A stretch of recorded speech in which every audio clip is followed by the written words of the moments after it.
صلی ونسلم علی رسولہ الکریم اما بعد فاعوذ باللہ من الشیطان الرجیم بسم اللہ الرحمن الرحیم یا ایہا الذین آمنوا علیکم انفسکم لا یضرکم من ضل اذا اہتدیتم الی اللہ مرجعکم جمیعا فینبئکم بما کنتم تعملون صدق اللہ مولانا العظیم۔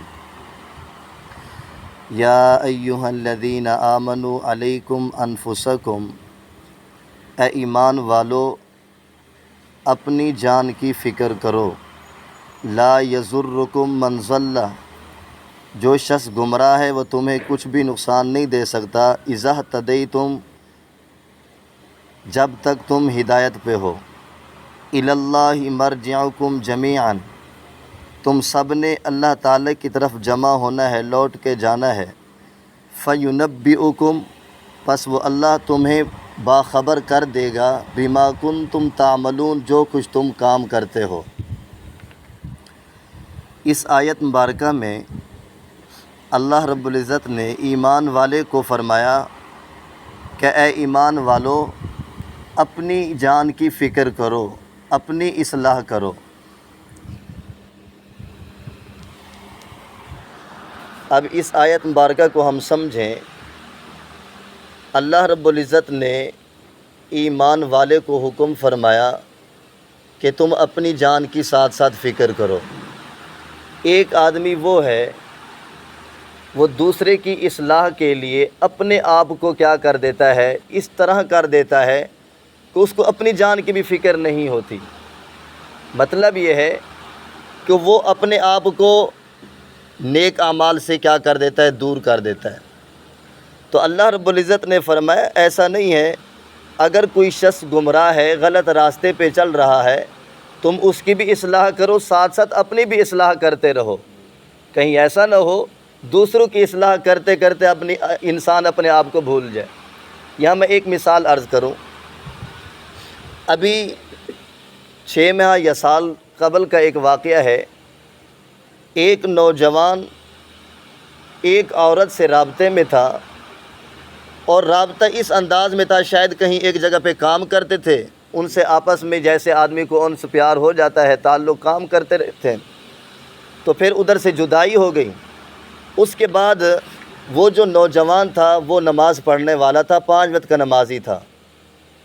اس نے اس عورت سے رابطہ کرتا کہ نماز کی فکر کیا کر، نماز پڑھا کر، جس طرح آدمی اصلاح کی نیت سے رابطہ کرتا ہے۔ تو کیونکہ تعلق بھی تھا، اس کو یہ فکر تھی بھی چلو میں نمازی ہوں، یہ عورت بھی نمازی بن جائے، نیک بن جائے۔ اب وہ رابطہ کرتا تھا صرف نماز کی نیت سے، رابطہ ہوتا گیا، پھر رابطہ یہ بڑھتا چلا گیا۔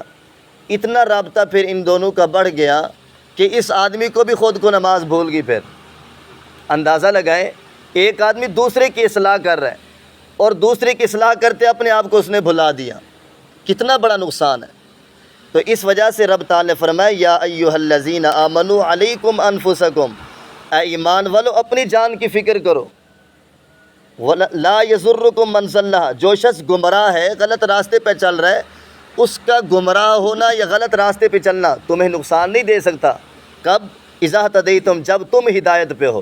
اگر تم ہدایت پہ ہو، سیدھے راستے پہ چل رہے ہو، نیک اعمال کر رہے ہو، اللہ اور اس کے رسول کی اطاعت کر رہے ہو، تو گمراہ آدمی کی گمراہی تمہیں نقصان نہیں دے سکتی۔ یہاں ایک بات اور بھی ہم سمجھیں۔ یہاں ایک سوال پیدا ہوتا ہے کہ جب کوئی شخص اگر گمراہی کر رہا ہے، غلط راستے پہ چل رہا ہے، غلط کام کر رہا ہے، گناہ کر رہا ہے، اللہ اور اس کے رسول کی نافرمانی کر رہا ہے، تو پھر اگر اس کی گمراہی یا اس کی غلط کام ہمیں نقصان نہیں دے سکتے، تو پھر ہمیں اس کو روکنا بھی تو ٹھیک نہ ہوا۔ جب اس کی گمراہی یا غلط کام ہمیں نقصان نہیں دے رہے، تو پھر ہم اس کو کیوں کر روکیں کہ تو غلط کام کر رہا ہے؟ تو روکنا بھی تو نہیں چاہیے۔ لیکن ایسی بات نہیں ہے۔ حضرت ابوبکر صدیق رضی اللہ تعالی عنہ نے فرمایا کہ یہ جو ہمیں حکم ہے کہ نیکی کے کام کا حکم دینا ہے، برائی سے روکنا ہے، یہ تو ہماری ذمہ داری ہے، یہ تو ہم نے پورا کرنا ہے۔ ایک آدمی غلط کام کر رہا ہے تو ہم نے اس کو روکنا ہے۔ من رأى منکم منکرا فلیغیرہ بیدہ، جو آدمی غلط کام کر رہا ہے، جس کو طاقت وہ اپنے ہاتھوں سے روک دے۔ اگر اس کی طاقت نہیں تو زبان سے روک دے، طاقت نہیں اس کی تو پھر اپنے دل میں اس کو برا سمجھے۔ وذالک اضعف الایمان، یہ ایمان کا کمزور ترین درجہ ہے۔ یہ تو ہماری ذمہ داری ہے، نیکی کی دعوت دینی ہے، برائی سے روکنا یہ ہماری ذمہ داری ہے۔ یہاں اس بات کو بتایا گیا کہ ایک وقت ایسا آئے گا کہ ایک آدمی دعوت بھی دے گا، نیکی کی دعوت کرے گا، برائی سے روکے گا، لیکن اس کے باوجود لوگ اس کو برا بھلا کہیں گے، اس کی بات نہیں مانیں گے، اور اس دعوت کے کام کو بھی، یعنی نیکی کا دعوت دینا یا برائی سے روکنا، اس کو بھی برا سمجھا جائے گا۔ ایک وقت ایسا آئے گا کہ جو آدمی نیکی کی دعوت دینے والا ہے، برائی سے روکنے والا ہے، اس کام کو بھی برا سمجھا جائے گا، جو ہم مسلمانوں کی، ایمان والوں کی ذمہ داری ہے۔ تو اس وقت تم اپنا کام کرتے رہو، جب تم ہدایت پر ہو، وہ اگر تمہیں نشانہ بناتے ہیں، غلط کام کرتے ہیں، گمراہی کی طرف جا رہے ہیں بار بار، پھر وہ تمہیں نقصان نہیں دے سکتے۔ اس طرف اس آیت مبارکہ میں اشارہ ہے۔ اس وجہ سے ذالک یا ایھا الذین آمنوا علیکم انفسکم، اے ایمان والو اپنی جان کی فکر کرو، لا یضرکم من ضل، جو شخص گمراہ ہے وہ تمہیں نقصان نہیں دے سکتا، اذا اہتدیتم، جب تک تم ہدایت پہ ہو۔ کہتے ہیں نا وہ آدمی خود ٹھیک ہو تو کوئی آدمی کسی کا کچھ کر بھی نہیں سکتا، کہتے ہیں نا، تو اپنے آپ کو ہم ٹھیک کریں اور دوسرے کی اس انداز میں ہم فکر کریں، اس کو سمجھاتے رہیں اور اس کو نیکی کی دعوت دیتے رہیں، اس کو برائی سے روکتے رہیں۔ یہ تو ہماری ذمہ داری ہے، وگرنہ قیامت کے دن ہم سے پوچھ ہوگی۔ الی اللہ مرجعکم، یہ اس وجہ سے ہے کہ آدمی خود کو، اپنے آپ کو سمجھائے نہیں اور دوسروں کو سمجھانے کی فکر کرتا رہے۔ کم از کم پہلے اپنی اصلاح کرنا ہمارے لیے ضروری ہے۔ اپنی اصلاح کریں، اپنے آپ کو ٹھیک سمت پہ چلائیں، تو جب آدمی کسی اور کو اچھائی کی دعوت دیتا ہے، فٹ اس کو فوراً، جو آدمی دعوت دینے والا ہے اس کا پورا حلیہ، اس کی زندگی اس کے سامنے آ جاتی ہے۔ وہ کہتا ہے کہ بھائی تم مجھے سمجھا رہے، کم از کم اپنی تو فکر کر لے۔ اس وجہ سے کہا جاتا ہے کہ کم از کم اپنے آپ کو ٹھیک کر لو، تاکہ تمہاری طرف کوئی آدمی اشارہ نہ کرے کہ بھئی تو ایسا کرتا ہے، تو کم از کم اپنے آپ کو ٹھیک کر لے۔ اس وجہ سے میرے بھائی ہمیں چاہیے کہ ہم اپنے آپ کو بھی ٹھیک کر لیں اور اپنے اصلاح کر لیں، نیک اعمال کریں، اللہ اور اس کے رسول کی اطاعت والے کام کریں، پھر لوگوں کو بھی اس کی دعوت دیں، اور اگر کوئی آدمی برائی کر رہا ہے تو پھر اس کو برائی سے بھی روکیں۔ ایسا نہ ہو کہ اپنے آپ کو پھر بھلا دیں۔ الی اللہ مرجعکم جمیعا، یہ بات تم ذہن میں رکھ لو، تم سب نے اللہ تعالیٰ کی بارگاہ میں جمع ہونا ہے، آدمی نیکوکار ہے یا بدکار ہے، وہ سب نے اللہ کی بارگاہ میں جمع ہونا ہے۔ فَيُنَبِّئُكُم بِمَا كُنتُمْ تَعْمَلُونَ، بس اللہ تعالیٰ تمہیں باخبر کر دیں گے جو کچھ تم کرتے تھے۔ اگر اچھے اعمال کرتے تھے تب بھی اللہ تعالیٰ کی ذات کے علم میں ہے، برے اعمال کرتے تھے تب بھی اللہ تعالیٰ کی ذات کے علم میں ہے۔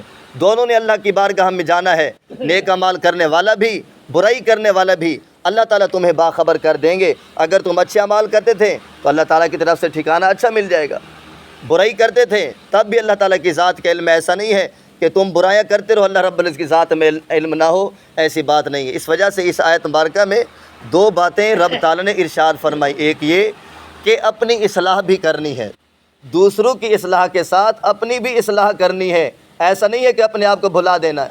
اور دوسری بات یہ ہے کہ جس طرح اس آدمی نے اللہ کی بارگاہ میں جمع ہونا ہے، اسی طرح میں نے بھی جمع ہونا ہے۔